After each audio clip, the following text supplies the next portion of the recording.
debates que hoje decorrem nesta Sala Azul têm como tema genérico de fundo a família, o trabalho e a fecundidade, e este painel específico é sobre a família, há uma questão que se pergunta-se se as famílias estão em crise. Sabemos que o conceito de família tem vindo a ser alterado ao longo dos séculos, dos tempos. Nesta altura sabemos que há menos casamentos, ouvimos isso aqui ainda há bocado, que há mais divórcios, há mais filhos fora do casal, ou fora do casamento, fora do casal, é difícil. A grande maioria das pessoas, das chamadas famílias monoparentais, 87%, eu não queria dar muitos números, mas este número que tem que ver com o trabalho também que tem sido feito pela Pordata, de levantamento de uma série de realidades do nosso país, este número é significativo, 87% das famílias monoparentais são dirigidas, tuteladas por mulheres, 87%, é brutal este número. Há cada vez mais pessoas a viver sozinhas. A classificação metodológica dessas pessoas é família unipessoal, que é uma questão que eu também fiquei curiosa de perceber se pode ser família uma só pessoa. Olhei para a Ana, porque a Ana é uma pessoa também que estuda esta matéria e é com a Ana que vamos começar. Ela é pró-reitora da Universidade de Lisboa, é doutorada em Sociologia no ISCTE e é precisamente especialista nas áreas da família, da infância e da escola. Muito obrigada, Maria Flor. Bom dia a todos. Boa tarde, já é boa tarde. Já é. Já é boa tarde. É um grande gosto para mim estar aqui convosco.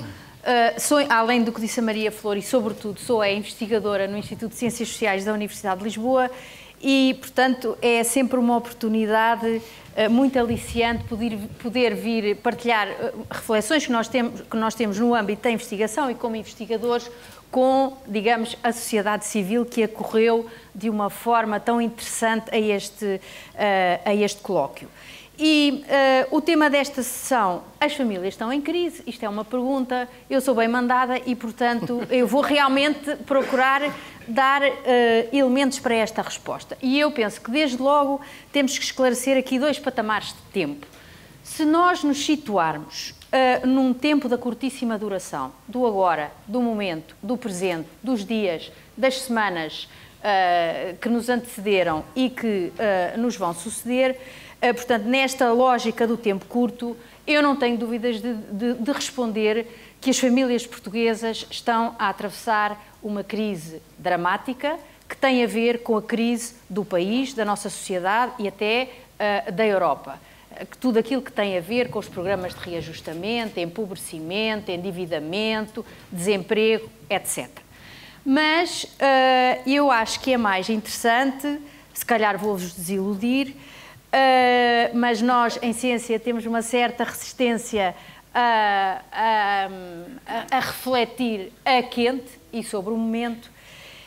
Eu gostava de me situar no tempo da longa duração, num tempo mais silencioso e discreto de décadas e de anos, que no fundo, como aqui vimos de manhã, é o tempo em que a demografia se sente confortável, e eu acho que a sociologia também. E é muito interessante esta pergunta, que devo dizer, irrita imenso os sociólogos, dizer, as famílias estão em crise, a família está em crise, às vezes até se diz, é o fim da família, estamos a assistir ao fim da família. E, portanto, em geral, esta pergunta dá-me imensa irritação. Revela, muitas vezes, ignorância sobre o presente, mas, sobretudo, sobre o passado, e parte de um pressuposto que é a ideia de uma família no singular. Mas antes de eu entrar aqui, até não temos tempo de entrar em grande coisa, é só levantar problemas, a pergunta tem alguma vantagem e, portanto, é bom não a deitar no recycle bin, assim, delete no instante. Porque muito mais do que... Quando eu ouço as pessoas, e reparem, é uma pergunta típica de uma certa narrativa de senso comum, que tem imensa visibilidade na opinião pública, nos jornais, nas televisões, etc. Quando eu a vejo, eu penso assim, isto é engraçado, isto muito mais do que falar do que focar a família, isto de se dirigir ou de interrogar a família, esta pergunta fala de nós próprios, fala dos que perguntam, dos perguntadores. E isto acontece em vários temas das ciências sociais. A família é típico, mas eu poderia também dizer o mesmo sobre a escola, sobre a socialização, sobre a juventude. Parece que põe a nu um mito de uma nostalgia ocidental, em que tendemos a olhar para o que estamos a viver, para o presente, para o agora, com um sentimento sistemático de perda, relativamente a uma coisa que seria uma idade de ouro, do passado, de um mundo quase idílico que nós perdemos. Esse mundo onde a família parecia ser um grupo perfeitamente estável, coeso, com longevidade, que era um lugar de ordem e conservação de valores, de transmissão linear e pacífica de heranças entre pais e filhos.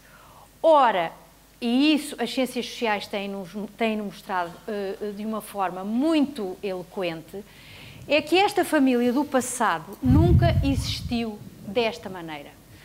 E vou já só agarrar no exemplo da estabilidade.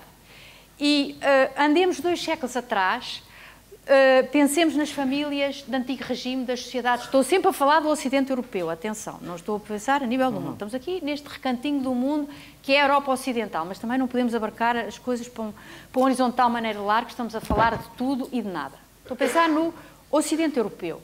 Nas famílias rurais, nas comunidades rurais de antigo regime, portanto, da Europa rural pré-industrializada, onde, digamos, toda a vida da comunidade se organizava em torno da terra, se havia palavra que caracterizava a vida familiar naquele tempo, era a instabilidade e a precariedade dos laços familiares. Há um indicador dramático, que é o indicador da mortalidade, que se alterou completamente nos dias de hoje, e que tem a ver com a mortalidade das mulheres em idade fértil e das crianças, dos bebés, que vinha trazer uma instabilidade brutal e trágica à vida familiar. Não é por acaso que nessas sociedades, nessas antigas comunidades rurais, o cemitério está no centro da aldeia. Há um historiador que diz de uma forma muito bonita, tragicamente bonita, que é dizer o cemitério estava no centro da aldeia como a morte estava no centro da vida. E realmente estas duas categorias às quais nós hoje em dia não associamos a morte, que é uma mulher jovem em idade fértil e um bebê, havia uma ceifa brutal nesta categoria, nestas sociedades de antigo regime. Eram precisos 2 bebés para produzir um adulto e a morte da mãe, e portanto o viver com a madrasta, a recomposição familiar, era uma experiência extraordinariamente frequente para as crianças que viviam nesses tempos. Portanto, reparem, aquela ideia muitas vezes que nós temos da família do passado, da família rural, onde as gerações coexistiam no tempo, não coexistiam. As pessoas não tinham tempo para coexistir no tempo, porque as pessoas morriam muito cedo. As pessoas morriam muito cedo. Hoje, sim, nós temos famílias de 3 e de 4 gerações que coexistem no tempo. Portanto, eu podia multiplicar os exemplos, mas aqui têm vocês a estabilidade para ver como as coisas são relativas. Por outro lado, eu acho que em Portugal esta angústia em relação a este tema da crise, no fundo a angústia que nós revelamos perante a mudança, se justifica pelo facto de Portugal ter entrado tarde, mas de uma forma muito veloz na modernidade demográfica, ao contrário dos países do centro e do norte da Europa, em que processos como a queda da fecundidade, a queda da nupcialidade, o aumento da divorcialidade se fizeram com alguma calma e alguma tranquilidade. Em Portugal isso acontece mais recentemente, nas últimas 3 décadas, mas de facto acontece de uma forma abrupta e Portugal muda a sua paisagem demográfica, a sua paisagem social, a sua paisagem económica de uma forma radical muito rapidamente. E como os pontos de partida dos vários grupos sociais, das várias regiões não eram o mesmo, o que é que acontece? O que torna também Portugal um terreno absolutamente fantástico para se fazer investigação, é que nós temos no presente, cruzados e entrecruzados, tempos de histórias diferentes. Tempos de pré-modernidade, tempos de modernidade e tempos de pós-modernidade. Ora, esta mudança foi tão rápida e às vezes tão abrupta e intensa que se compreende que as pessoas tenham dificuldade em lidar com ela. E daí este sentimento de angústia e de nostalgia e o refúgio numa realidade no passado, mas lamento dizer-vos, essa realidade não existia. É uma ficção. E vamos tentar também perceber aqui como é que família é esta, que crise é esta que dá origem a uma outra família no futuro. Teresa Beleza é doutorada em Ciências Jurídicas na área do Direito Penal, ensina Direito Penal, Criminologia, Direito das Mulheres e Igualdade Social na Faculdade de Direito da Universidade Nova de Lisboa. Está certo? Muito obrigada. Muito obrigada pelo convite e pela presença de vós todos, e em especial da Maria Flor, que está a ter este trabalho que não é fácil. Quando me perguntam, ou quando eu ouço a pergunta, as famílias estão em crise, tenho uma reação também de irritação, talvez primeiro como jurista, que é a minha principal profissão. Por acaso também estudei Sociologia, portanto eu acho que tenho uma irritação dupla.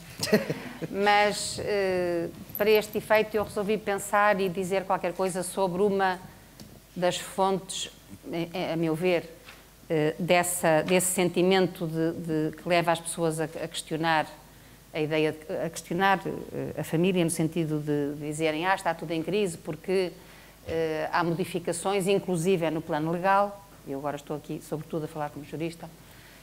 Por isso trouxe a Constituição, que é uma coisa que uma jurista, como deve ser, deve trazer. Neste momento, a Constituição pode ser até uma arma de arremesso útil. Achei por bem trazê-la comigo. Resolvi dizer qualquer coisa sobre o casamento, sendo que, obviamente, o casamento é uma fonte de relações familiares como outras, não é única, mas se houve alteração radical, recente, agora deixando um bocadinho a longo prazo, em relação a uma instituição estritamente relacionada com a família, senão no seu centro, tradicionalmente, até certo ponto, e regulada juridicamente, é realmente o casamento.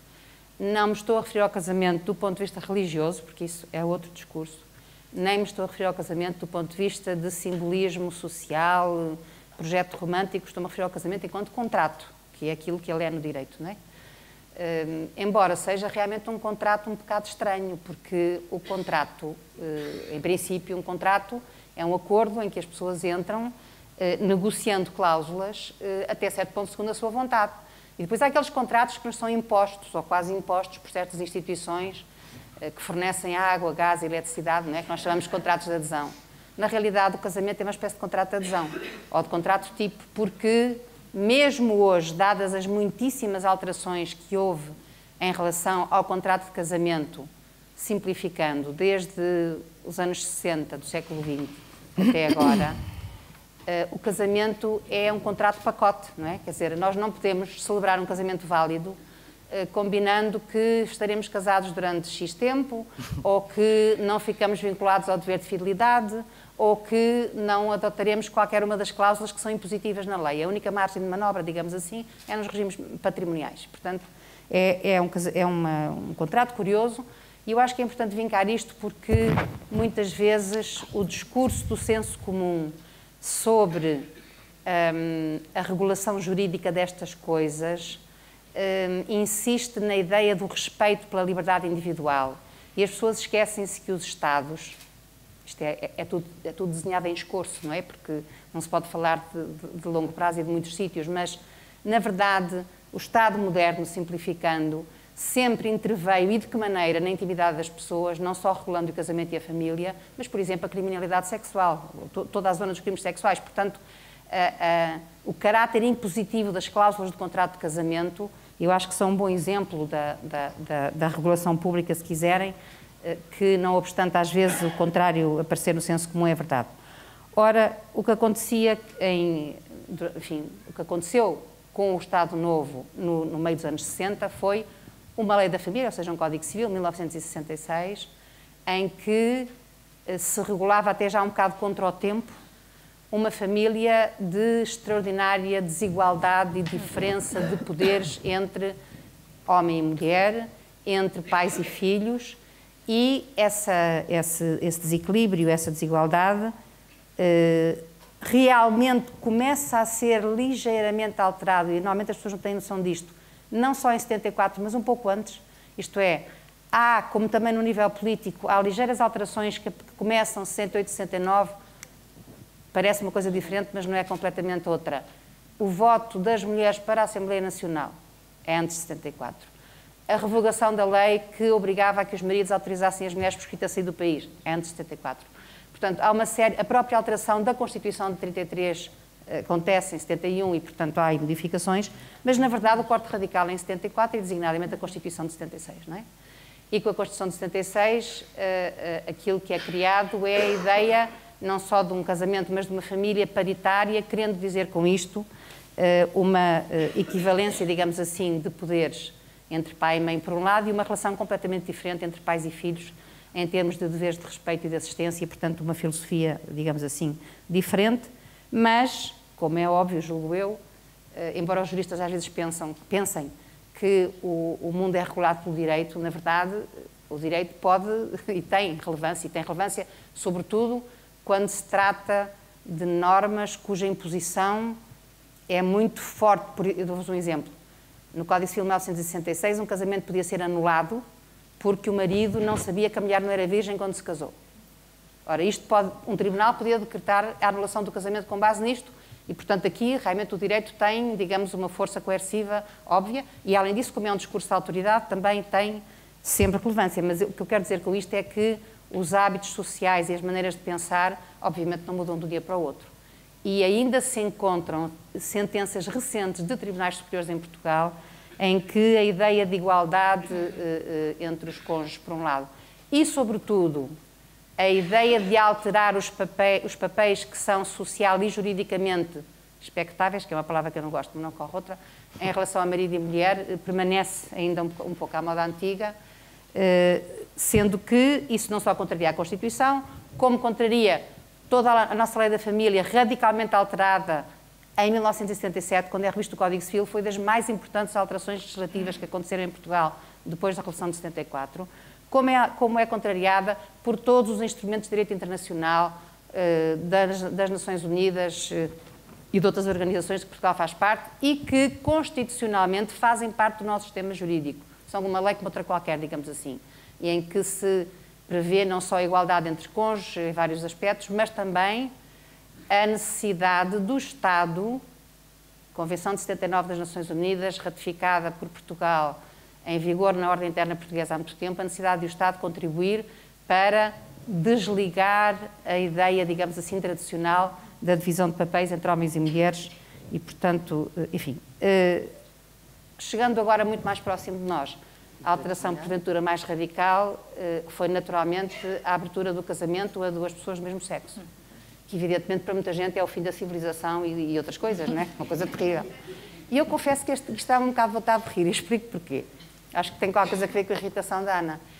É que, para mim, a possibilidade de duas pessoas do mesmo sexo contraírem casamento, peço desculpa, mas esta palavra também me dá vontade de rir, porque contrair, claro, disto em relação aos contratos, mas faz sempre pensar em doença, não é? Contrair casamento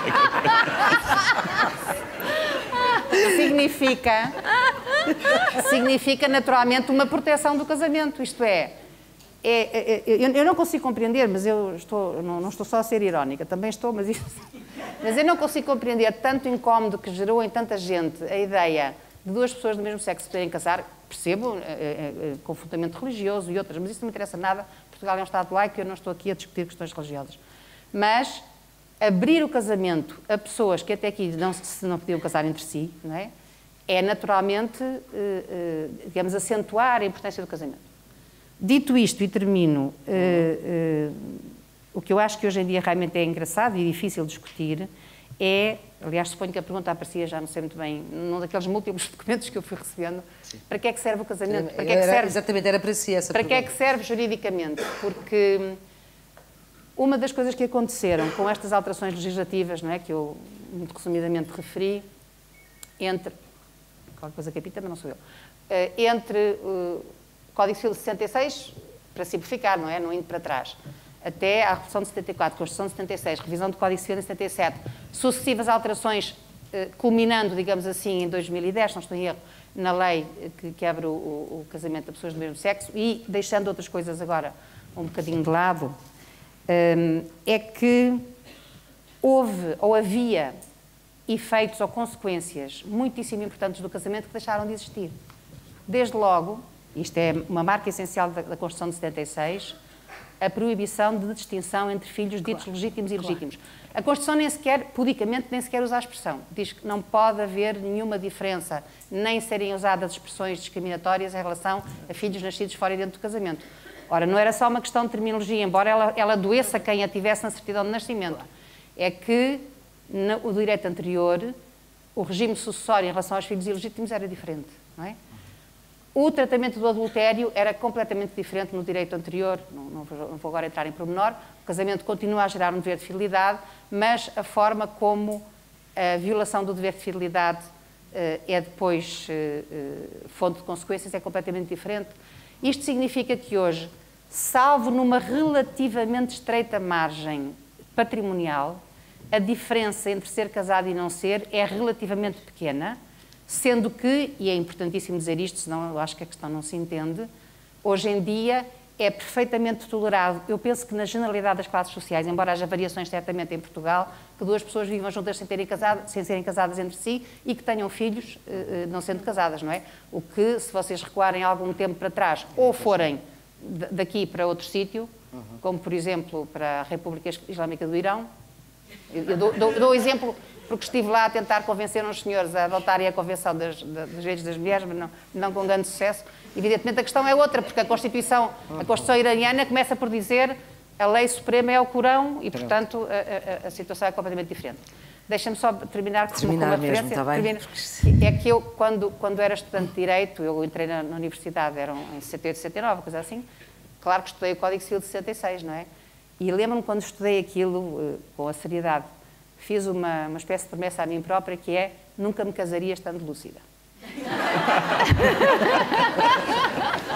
Com aquele código. Bom, José Galamba de Oliveira, nós estamos a deslizar muito no tempo. José Galamba de Oliveira é presidente da Accenture, que é uma empresa de consultadoria e gestão de tecnologia, engenheiro mecânico, formado pela Universidade de Manchester. Faz favor. Bom dia a todos e muito obrigado. É também um prazer estar aqui convosco. A falar de um tema que, enfim, quando eu fui convidado, perguntei-me porquê que eu teria sido convidado para falar sobre família. Tem que perguntar à organização. Sou engenheiro e sou um gestor hoje, mas é obviamente que é um tema que me é muito caro. E eu também, enfim, centrei estes meus minutos iniciais a tentar responder à pergunta, enfim, a esta pergunta, se as famílias estão em crise. E vou-me focar, enfim, também há boa maneira de gestor, aqui nas palavras-chave, família e crise, antes de dar a resposta à pergunta, que obviamente não é uma resposta fácil. Relativamente à família, já muito foi aqui dito, e portanto eu tinha preparado algum discurso, mas eu estou muito de acordo com aquilo que foi dito aqui e já na sessão anterior, que também se falou bastante de família. A verdade é que Portugal entrou muito tarde, como falou há pouco, na modernidade demográfica, e isso criou também algumas rupturas, se calhar, mais fortes no conceito de família em Portugal. E hoje o que temos enquanto família, vemos as nossas famílias em Portugal são famílias que são de alguma forma destruturadas ainda, ou famílias abertas e muito diversas. E isso, enfim, não é um problema em si, mas é a realidade, é a evolução natural que sofreu o conceito de família, ou a família, que queremos perguntar agora se está em crise ou não. Quando olhamos à palavra crise, essa sim que é uma palavra que usamos muito na minha profissão. Eu olho para ela numa ótica, às vezes, diferente daquilo que a maioria das pessoas olham. Para mim, crise, porque vem do grego e quer dizer mudança, não tem necessariamente uma conotação negativa.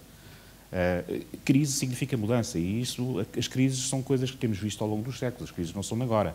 Elas, se calhar, agora têm uma dimensão diferente, têm uma velocidade diferente, têm uma divulgação diferente pela facilidade, pela velocidade de informação que hoje existe, com a facilidade com que as notícias chegam a todos os lados no momento. Portanto, quando olhamos para a pergunta se as famílias estão em crise, eu diria que sim, mas só porque elas estão em mudança. Mas estão em mudança agora como estiveram no passado. Portanto, a minha resposta à pergunta, as famílias estão em crise? Sim. Mas isto não é nenhum drama. Isto é consequência natural da evolução civilizacional que sentimos agora e como sentimos ao longo dos últimos séculos. O que se calhar vale a pena depois discutir aqui é se esta mudança, que obviamente é permanente, porque os desafios também são permanentes, as sociedades vão evoluindo, as economias e etc., o que é que isto vai resultar? Porque nós não vamos ter as famílias também agora que chegamos a este ponto, elas não vão estagnar, elas vão continuar a sua evolução natural para dar resposta às necessidades das pessoas. Eu ainda vejo a família como uma âncora. É um porto de abrigo e não é uma estrutura que é importante nas nossas sociedades ocidentais e em países como o nosso, que estamos na Europa. É muito importante porque, enfim, apesar de tudo, ainda é o porto de abrigo, dá estabilidade, dá um sentido de pertença, garante uma relação intergeracional entre as pessoas e, portanto, isso eu acho que está lá e vai continuar lá e não vai mudar muito. Agora, temos realidades novas aqui. Temos, obviamente, dentro das famílias uma demografia diferente do passado. Temos menos filhos, temos pirâmides de alguma forma invertidas. Temos as novas gerações, os nossos filhos, os nossos miúdos das famílias, interagir muito mais com adultos e com muito menos com as crianças dentro do ambiente familiar. Isto comparado com o passado também cria expectativas muito diferentes. Portanto, para os miúdos, quando olham hoje a família, são como os velhotes. Os meus filhos já me chamam velhote, apesar de eu achar que não sou muito velho, mas enfim, já não falando dos meus pais, e portanto, quando olham para a família, são velhotes. E portanto, o mundo deles é o mundo fora da família, os amigos, das escolas e etc. E depois há um segundo ponto nas famílias que eu acho que em Portugal teve uma evolução que eu diria negativa, e isso obviamente eu acho que é algo que temos que olhar com atenção, que é o papel que a família tem, que os progenitores têm na educação das crianças, dos miúdos. A verdade é que eu acho que nos últimos anos as famílias demitiram-se de alguma forma dessa responsabilidade. Eu, pelo menos, é a forma como vejo isso. Porque estavam na escola e porque têm a pré-escolaridade e porque, enfim, têm estes regimes todos obrigatórios, acham que é a responsabilidade da escola, ou da pré-escola, ou da escola, desenvolver a educação das pessoas, e obviamente falo a educação dos chamados soft skills, enquanto indivíduos, e não das línguas, etc. E, portanto, eu acho que isso é algo que temos que voltar a discutir, porque essa é uma responsabilidade das famílias que não se podem demitir, e é uma responsabilidade permanente, quer dizer, não é só para os miúdos quando são novos, é uma responsabilidade ao longo da vida desses miúdos. Portanto, eu diria que já respondi à pergunta e não tenho agora muito mais, se calhar, deixá-la para o debate, depois podermos falar noutros temas. Agradeço ter sido um pouco mais curto. Estamos com pouquíssimo tempo para o debate.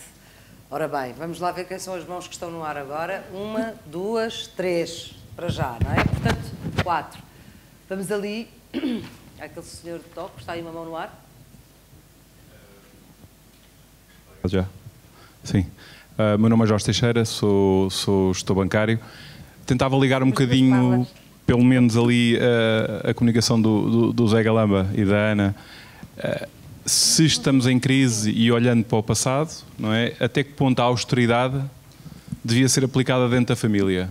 E, portanto, aí, até que ponto isso seria bom ou seria mau? A austeridade, estou a falar de, se calhar, tornarmos os pais, como o Zé estava a dizer, afastaram-se muito da educação dos filhos. A educação... De pé? De pé. Não, só pensar se as famílias deviam voltar um bocadinho também ao passado, no que toca à austeridade para com os seus filhos, ou seja, estando presentes na educação e não esperando que seja apenas a escola ou outros agentes a educar os seus filhos e também isso com algumas regras. Portanto, começa-se a ouvir falar de regras novamente. Há aqui, havia ali... Quem é que pediu mais? Era ali. Faz favor. O meu nome é Eliana Gerson, sou jurista. Queria cumprimentar todos os membros da mesa, muitos dos quais já tive muito gosto de trabalhar. A minha pergunta era sobretudo para a Teresa. tendo em conta aquilo que falou do casamento, que é aquele pacote pesado que as pessoas não podem fugir, acha que teria ou não algum sentido haver alguma regulamentação da união de facto? Isso tem sido discutido e tem sido dito um bocado, não deve haver, as pessoas não querem casar, devem ser livres. Pergunta é só esta, se tem ou não algum sentido, porque pode haver situações onde as pessoas estão mesmo a acabar, não querem o pacote todo do casamento, mas querem uma espécie de um casamento light, querem salvaguardar algumas coisas, a casa da morada de família, tal, algumas coisas básicas. Liliana, se acha que tem ou não algum fica sentido? A pergunta, já se percebeu a pergunta. Havia aqui, e há mais ali outro. E ali. Era aqui, pois, era ali há bocado. O meu nome é Raquel Roma, eu sou mãe de uma Tem que falar um menina... bocadinho mais forte. Vamos levantar-se, porque está muita gente na sala. Eu sou mãe de uma menina de 2 anos e meio e a minha pergunta é de que forma é que as alterações legislativas recentes e a nível do Código de Trabalho colocam a família em crise, nomeadamente a relação entre os pais e os filhos e o tempo para educar, e se são ouvidos os investigadores da família e da demografia quando se fazem estas leis. Ora, boa pergunta. Muito boa bem. Pergunta. Há aqui uma pergunta.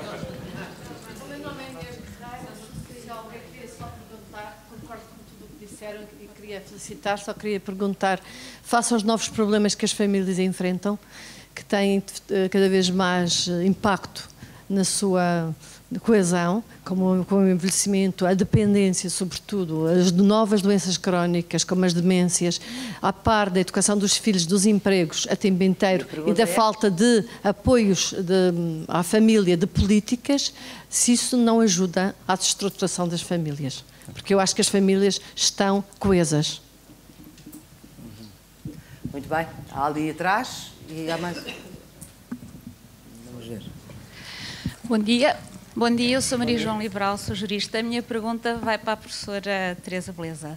E um bocadinho também completando aquela pergunta da minha outra colega jurista. Até que ponto é que neste contrato de adesão do casamento o futuro será mais retirar cláusulas ou dar maior liberdade contratual justamente a esse contrato de casamento e não regulamentar a união de facto?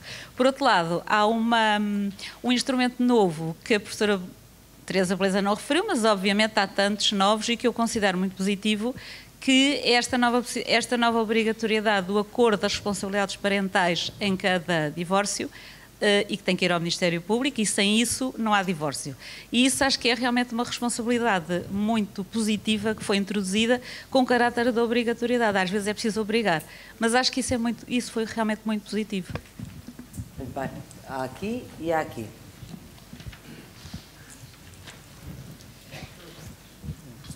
Muito obrigado. Eu chamo-me Nuno e quero agradecer e fazer esta questão. Eu sou solteiro, tenho filhos, tive ao longo da vida vários enteados, de quem gosto muito. A realidade da minha primeira separação há 20 anos atrás foi idêntica à realidade da minha segunda separação há 3 anos atrás, na responsabilidade enquanto pai e nos direitos que as crianças têm de estar tanto com a mãe ou com o pai, e a realidade foi a mesma, a evolução foi diminuta. E pronto, e é isto. Muito obrigado. Queria saber, sobretudo com a doutora Teresa Beleza, o que é que juridicamente o papel do pai nesta situação, ou seja, mais direitos, mais responsabilidades, mas não sei se fiz entender. Fez, sim, senhor. Não tenho o hábito de falar muito em público. Portanto, obrigado. Daqui à frente. E ali também há um atrás. Eu vim do debate do Estado Social e pronto, acho que isso ligava com estas perguntas agora. Concretamente, a gente da minha idade está a ser confrontada com o problema da necessidade de ajuda dentro da família aos filhos, que na geração dos meus pais era exatamente ao contrário. Portanto, ou seja, a minha geração está neste momento a ajudar os pais que ainda não tinham idade para a reforma e está a ser chamada a ajudar os filhos que já começaram e que pararam. A minha pergunta é se vocês veem isto, pronto, se isto é crise, de facto, é crise no sentido da mudança, como é que as famílias vão conseguir responder a isto? Pronto, porque está de facto diferente, só isso. Mas bem, havia uma lá atrás e vamos ter que fechar, porque senão... Boa tarde, meu nome é Pedro, sou estudante da Universidade de Coimbra. Estou a ver. Está aí, sim. Sou eu. Queria perguntar se as famílias... qual será o ponto de viragem em que as famílias reconhecem que os tempos são de mudança a vários níveis, tanto das relações, que as relações há uma certa quebra, e que os tempos são de facto de mudança, que as famílias estão a mudar, que há cada vez mais separações. Queria perguntar? Qual será o ponto de viragem em que as famílias vão reconhecer que é necessário, que existe mudança? Reconhecerem que há mudança. Muito bem. Há aqui queria fazer uma pergunta, peço desculpa, que eu já tinha visto há pouco e é a última. Peço desculpa também aos... Não creio que não ficou ninguém. Muito obrigada, bom dia. O meu nome é Cristina Rocha e a minha pergunta é muito direta e muito simples.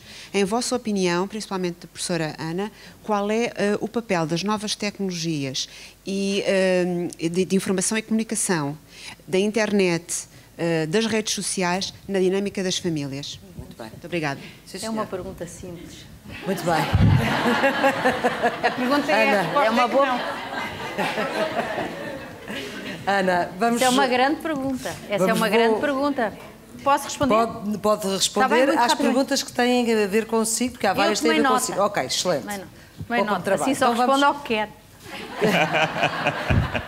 Não, mas começando já nesta, o papel das novas tecnologias, claro, essa é uma pergunta interessantíssima. Há estudos agora que estão a ser feitos, porque as crianças são, muitas vezes, em alguns meios sociais, os verdadeiros líderes da inovação tecnológica em casa.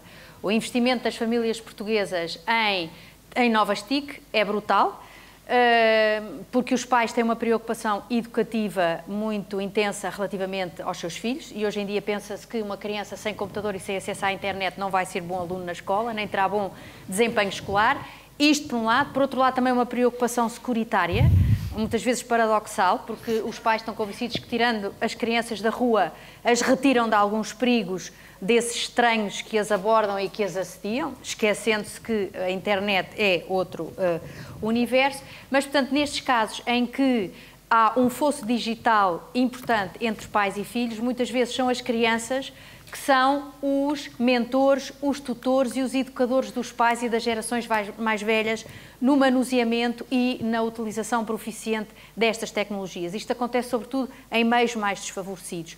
Mas há aqui desafios importantes para a relação geracional, porque parece uma relação educativa, porque é o educador que está a ser educado.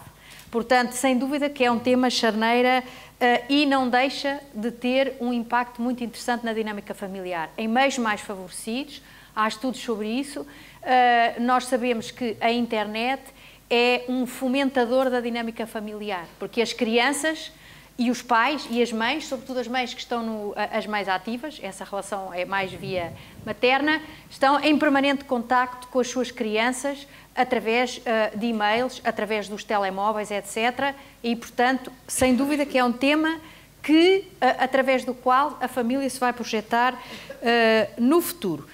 A questão da geração sanduíche, a sua.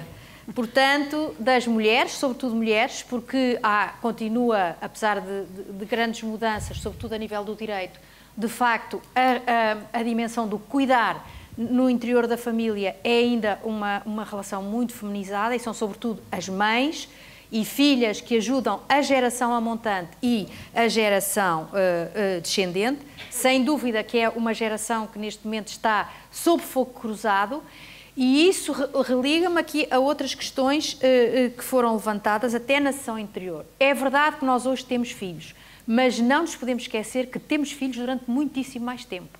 Ou seja, com a mudança do padrão de socialização das crianças, que é um progresso enorme de rapazes e sobretudo raparigas, a estadia no sistema educativo é muito mais longa, muito mais duradoura, sai-se muito mais tarde da escola e, portanto, entra-se muito mais tarde no mercado de trabalho, é-se independente economicamente mais tarde, e até lá são os pais que são os responsáveis pela sobrevivência e pelo pagamento dos estudos destas crianças que são cada vez mais velhas. Portanto, isso tem também um impacto grande na relação de gerações. Por outro lado, ouvi aqui falar da demissão dos pais da educação das crianças. Eu resisto um bocadinho a esta ideia. Porque se houve mudança extraordinária no panorama português, é a mudança da escolaridade e da escolarização, que se massificou só depois de 74. E essa massificação e essa democratização escolar foi financiada quase integralmente pelas famílias. Ainda hoje, as crianças são os pais que, ao contrário de outros países europeus, os principais financiadores dos estudos superiores dos seus filhos. Portanto, é verdade que em famílias de dupla carreira, em que pai e mãe têm empregos ativos, há menos tempo para as crianças e provavelmente menos tempo de qualidade, mas houve uma mobilização educativa absolutamente extraordinária dos pais portugueses nas últimas décadas para porem os seus filhos na escola e para lhes darem as melhores condições de sucesso escolar. Isso pode relativizar a ideia. A Flor tinha só manifestado alguma assim, estranheza a dizer família unipessoal, esta família unipessoal de uma só pessoa, em geral, e dos dados do INE, isto tem a ver com um critério estatístico que toma como unidade de análise a residência, e quando o INE considera uma família unipessoal, a residência que é habitada por pois é uma categoria metodológica. Pois, é uma categoria metodológica. Agora, é evidente que hoje em dia... Mas é esquisita. É esquisita, mas há muita coisa no INE que é esquisito. Bom, mas não posso ser. Não, pode, até porque eu acho que valia a pena. Não, só queria dizer uma coisa. Como investigadora, se alguma vez foi consultada para uma alteração de uma lei que tenha repercussão na vida das famílias. Temos que ser justos. Os investigadores, em alguns momentos da história da democracia portuguesa, tiveram uma colaboração muito importante na ajuda da tomada da decisão dos poderes Esses poderes foram quando? Não é agora. Não é agora, pronto. Não é agora, mas temos um papel, mas sim, por exemplo, no que diz respeito às crianças, fiz, sob encomenda da Assembleia da República, um estudo sobre maus tratos às crianças em Portugal, estudos sobre a fecundidade, não na Assembleia da República. A relação do trabalho, que era a relação do trabalho, etc. Portanto, não é verdade que não sejamos chamados. Temos tido, eu acho, um papel importante no apoio à decisão esclarecida e fundamentada. No presente? No presente, não sei porque é falta de interesse, há falta de dinheiro. Diga? Para as decisões de sexta-feira, não. Zé, há alguma das perguntas que queira comentar? Há aqui uma que, pelo menos, foi como foi dito do Jorge Teixeira relativamente à austeridade e ao papel da família. Enfim, eu não percebi muito bem se a austeridade provavelmente tinha a ver com algum repensar do papel dos progenitores na família, e julgo que era isso que ele queria dizer. Eu acho que sim.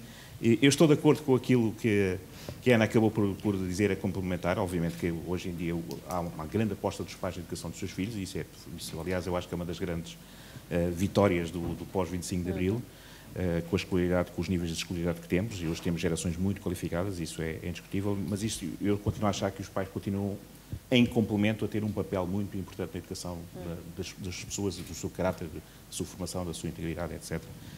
E isso às vezes é que eu acho que, enfim, poderia melhorar.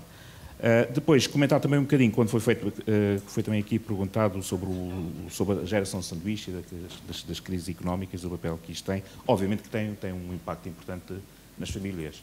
Mas eu também vejo que este impacto, se calhar, está a ser mitigado em Portugal, porque existe em Portugal, apesar de tudo, um conceito de família ainda muito enraizado na nossa sociedade. E eu conheço casos, e seguramente todos nós, até pelo nível de desemprego que já existe no país, já hoje à nossa volta temos muitos conhecidos que estão em situações de desemprego, e o que eu tenho visto, e obviamente com muito agrado, é que nestas situações de mais dificuldade das famílias aparecem os familiares, há uns mais diretos ou mais indiretos a ajudar. As familiares. Sim, as familiares também. Não, ambos os casos. Alguma controvérsia? A ajudar. Isso eu acho que tem sido muito importante para a coesão social e para o nível de estabilidade da nossa sociedade. Graças a Deus, nesse aspecto, isso não tinha descamado completamente. Porque noutras sociedades, mesmo na Europa, este conceito, as raízes de família já não existem. Estão muito mais diluídas. Teresa, tem várias perguntas, nomeadamente também a questão de uma separação feita com 20 anos de diferença ter sido mais ou menos semelhante. Não, pelo menos tem alterações. E há outras. Pois, tenho aqui 2 ou 3 coisas. Posso começar por essa. Eu penso que neste momento, do ponto de vista formal, o nosso sistema jurídico é muito mais esclarecido e justo do que era, mas, suponho que isto é relativamente evidente para toda a gente, mas aquilo que se passa no momento de separação, em última análise, depende muito das pessoas, isto é, há separações amigáveis sem problemas, independentemente do que diz a lei. Claro que é importante o que diz a lei, sobretudo quando há litígio, e aí é que as coisas realmente se complicam. E neste momento eu penso que o caminho em que vai a nossa lei é um caminho positivo, porque tende a, com todas as dificuldades que são reais, tende a centrar-se realmente no interesse da criança, embora às vezes isso possa parecer uma fórmula vazia, na realidade, sem entrar agora em pormenores, eu julgo que isso é uma evolução positiva. Agora, no que diz respeito a alterações legislativas, em geral, esta podia ser um exemplo, mas falou-se aqui no direito do trabalho, é um bocado conforme. Há momentos, e houve fases, e ainda hoje às vezes acontece, em que há alterações até de diplomas fundamentais, como o Código Penal, por exemplo, em que realmente a Assembleia da República chama as pessoas, e houve, mas isto em Portugal é muito irregular, por um lado, e por outro lado, acontece por vezes, e provavelmente isto será talvez o caso, eu digo talvez porque não é uma área em que eu trabalho tão diretamente, mas admito que seja o caso, por exemplo, das alterações recentes do Código de Trabalho, em situações sentidas como de crise e de urgência, provavelmente os argumentos de tipo económico, liberdade de mercado de trabalho, etc., pesam mais do que a preocupação de estar a ouvir peritos ou especialistas, ou seja qual for a expressão. Mas há uma outra coisa também que eu acho que é importante aqui frisar, é que com muita frequência, e até no direito penal isso é particularmente óbvio, é particularmente absurdo, em meu entender, em Portugal com muita frequência surge um problema e faz-se uma lei para dar a aparência de que esse problema está resolvido. E isso muitas vezes é feito sem realmente tempo e juízo, até, tino, para não só ouvir as pessoas que poderiam ter alguma coisa de útil a dizer, mas para testar o que é que aconteceu com a lei anterior. Ai, que anda muita gente à solta, muda-se a prisão preventiva. Ai, que não sei o que é da corrupção. O Código Penal de 1982, isto é para vos dar um exemplo, o Código Penal é, em princípio, o centro, em certo sentido, do direito mais pesado, não é? O Código Penal do novo regime, chamemos-lhe assim, que foi publicado em 1982, entrou em vigor em 1983, vai, se não estou em erro, na 30ª revisão. Depois os juízes não atinam, não é? Claro que o Código de Trabalho surge num contexto e tem outras implicações, mas isto é só para dizer que realmente há experiências em que se ouvem as pessoas, outras em que não se ouvem, mas sobretudo eu acho que há uma espécie de voragem, de necessidade de mudar as leis, porque cada ministro que lá chega quer mudar os códigos, do penal, do trabalho, seja o que for. Isto acontece em algumas áreas e mal, porque depois ainda não se consegue fazer a avaliação legislativa daquilo que realmente, qual foi o resultado de mudar a lei, não é? Quando se via a tempo disso já se vai noutra coisa. Sobre a questão da união de facto, eu devo agora confessar uma coisa, não devia, mas quando me pediram assim, uma espécie de resumo de currículo, eu disse que era democrata por convicção e sou, mas tenho um forte traço anarquista, que aliás eu acho que é uma coisa que vai bem com os sentimentos democratas. Dito isto, e passando agora a isto que é meio brincadeira, meio a sério, eu acho que assim, à partida, a minha posição em relação à questão da união de facto é, do ponto de vista intelectual e académico, é uma posição radical. Eu acho que o direito não tem nada que se meter na vida das pessoas se as pessoas não se quiserem casar. Isto é, a regulação da união de facto, numa certa perspectiva, é um fenómeno de imperialismo jurídico, obviamente, para mim. Só que eu também sei, era isso que a Liana, penso eu, estava a começar a tentar explicar, e a Maria Flor compreensivamente não deixou. Mas eu também sei muito bem porque é que apareceram as regulações da união de facto e quais eram os interesses, a necessidade de proteger certas pessoas e certos interesses, certas pessoas mais vulneráveis, em grande parte por causa dos hábitos sociais relacionados com isso. Dou-vos só um exemplo. Tradicionalmente, e não sei se isso ainda é assim em Portugal, mas admito que sim, as casas eram arrendadas em nome do homem. Numa situação de separação, mesmo até com filhos, depois entrou o Tribunal Constitucional a resolver o assunto, não é? Mas, tipicamente, a mulher, mesmo que às vezes tinha posto dinheiro até para a compra e não para o arrendamento, tendo a propriedade ficado só em nome do homem, a mulher que não era casada com ele ficava completamente desprotegida. E, portanto, eu compreendo perfeitamente a lógica da regulação jurídica da união de facto. Agora, eu, em certo sentido, questiono a coisa mais adiante. O que eu pergunto é se hoje faz sentido haver, chame-se-lhe união de facto, chame-lhe casamento, chame-se outra coisa qualquer, um tipo de contrato com contornos, porque mesmo na união de facto, depois a lei estabelece certos limites e certas regras, não é? Mas eu não sei se, dada a quase total, porque não é total, não é? Mas dada a quase total eliminação das consequências jurídicas do casamento, simplificando, não é? Se nós não podemos hoje dizer, vou dar a imagem de um senhor chamado Cass Sunstein, que é um professor de Direito Constitucional americano, que acho que ficou muito famoso porque é conselheiro do Presidente Obama, descobri outro dia, nem sabia que era conselheiro do senhor, mas não interessa. Ele, a certa altura, publicou um texto que eu acho que é muito interessante, em que questiona a questão de saber o que é a license to marry, no sentido de, afinal, o casamento é o quê? Uma licença que o Estado dá às pessoas para dormirem juntas? É uma licença... Porque mesmo isto, hoje em dia, juridicamente, não é muito sustentável. Isto é, porque é que as pessoas... Deixemos a questão do romantismo, do simbolismo, da religião. Porque é que existe o contrato de casamento? Faz sentido hoje distinguir... Claro que isto é particularmente interessante hoje, quando se chega ao ponto de admitir o casamento completamente à revelia da nossa tradição, não é? Ao ponto de admitir o casamento entre pessoas do mesmo sexo, mas depois, entre as muitas coisas que eu não falei, porque não há tempo, não é? Mas depois a adoção, a procriação medicamente assistida, já não está equiparada, não é? Nos casamentos, consoante as pessoas são do mesmo sexo ou sexo diferente. Isto é, há por um lado uma ideia de manter qualquer coisa que é uma figura do casamento, em termos de publicitação e legitimação de uma relação íntima, mas continua a haver uma série de zonas cinzentas, aliás, de constitucionalidade duvidosa, em que o protótipo ainda é o casal homem e mulher. Eu não sei, nós só podemos especular, não é? Eu sei que o casamento, mesmo o casamento civil, é uma coisa historicamente recente, como provavelmente saberão, mas não sei se um dia esta nossa concepção de casamento enquanto contrato não será uma coisa obsoleta. Admito que sim, não faço ideia. Muito bem. Acho que mais ou menos respondi. Ficamos com esta ideia da possibilidade do casamento vir a ser uma ideia obsoleta. E acaba este encontro inesperado. Retomam os encontros inesperados aqui nesta sala azul depois do almoço. Muito obrigada à Teresa, José, à Ana, e muito obrigada à vossa participação também.